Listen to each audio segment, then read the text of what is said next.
जंगल के सभी पक्षी एक जगह सभा में बैठे हुए थे। उनकी सभा का मतलब था कोई उनको सूचना देने के लिए आने वाला था।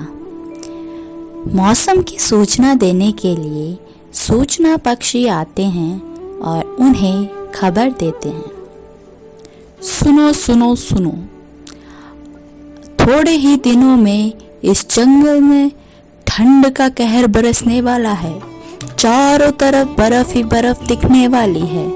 इसीलिए अपने घरों को जितना मजबूत और ठंड से बचा कर रख सकते हो रख लेना।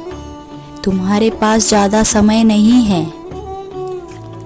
सूचना देने के बाद वह उड़ जाते हैं और सारे पक्षी जो सभा में बैठे हुए थे वह सोच में पड़ जाते हैं।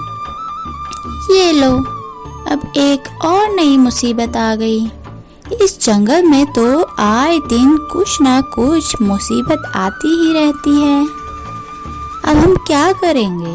हमें जल्द से जल्द इस ठंड से कुछ करना पड़ेगा। तुम सही कह रही हो लाडो, हमें कुछ ना कुछ करना ही पड़ेगा। पर आज तो दिन खत्म होने को है। कल सुबह सुबह हम सूखी लकड़ियां लेने जाएंगे। तो अगली सुबह होते ही वह सब पक्षी लकड़ियों की तलाश में निकल जाते हैं। थोड़ी दूर पहुंचने पे उन्हें सब कुछ सफेद सफेद दिखता है।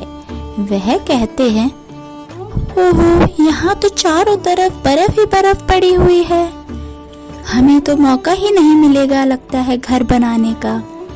लकड़ियाँ सारी बर्फ के नीचे दब चुकी है। अब हम क्या करेंगे? मोटी मौसी कहती है, अरे बच्चों, मेरा तो अब जी बहुत घबरा रहा है। मेरे पे अब हिम्मत नहीं है आगे चलने की। तुम लोग ढूंढ के आओ, मैं तो यहीं से वापस चली जाती हूँ। ठीक है मौसी, आप जाइए। उनकी मौसी उड़ के चली जाती है, पर और पक्षी आगे की तलाश में निकल चलते हैं। उन्हें कहीं भी सूखी लकड़ी नहीं मिलती। फिर सारे पक्षी वापस आ जाते हैं। अब वह सब सोच में पड़ जाते हैं। और लाडो बोलती है, अरे अब तो रात हो गई, हमें तो कोई लकड़ी नहीं मिली।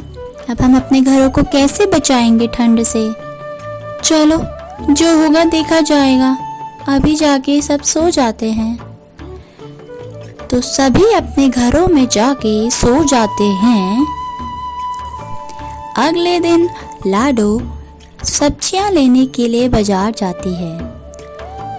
बाजार से आते समय वह सोचती है, अरे कालू भैया से मिलके आ जाती हूँ एक बार।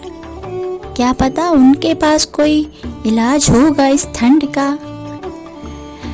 कालू तो अपना आराम से सो रखा था।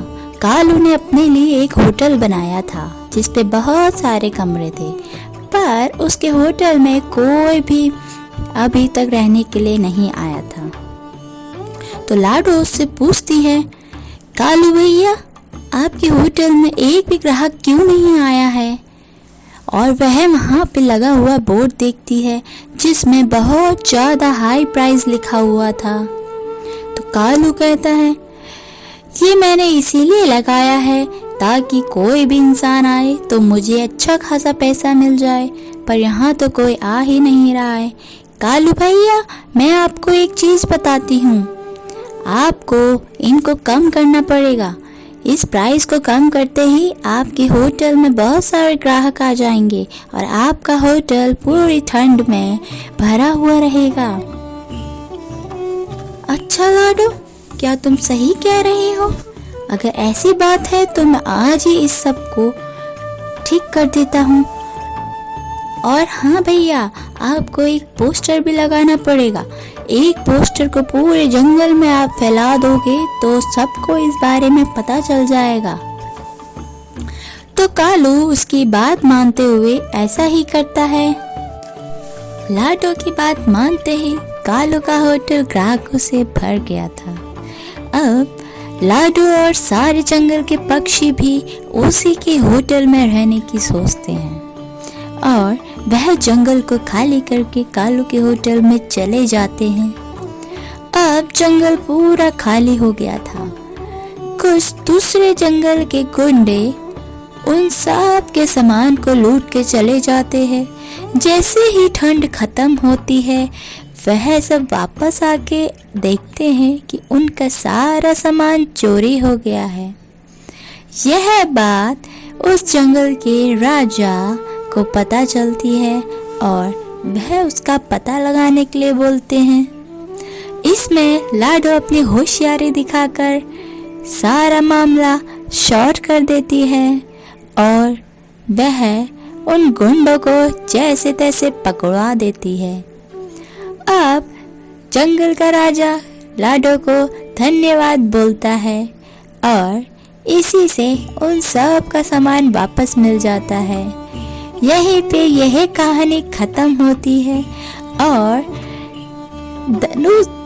दूसरी कहानी के साथ फिर मिलेंगे। तब तक के लिए बाय बाय। चैनल को सब्सक्राइब कीजिए, लाइक कीजिए एंड शेयर कीजिए।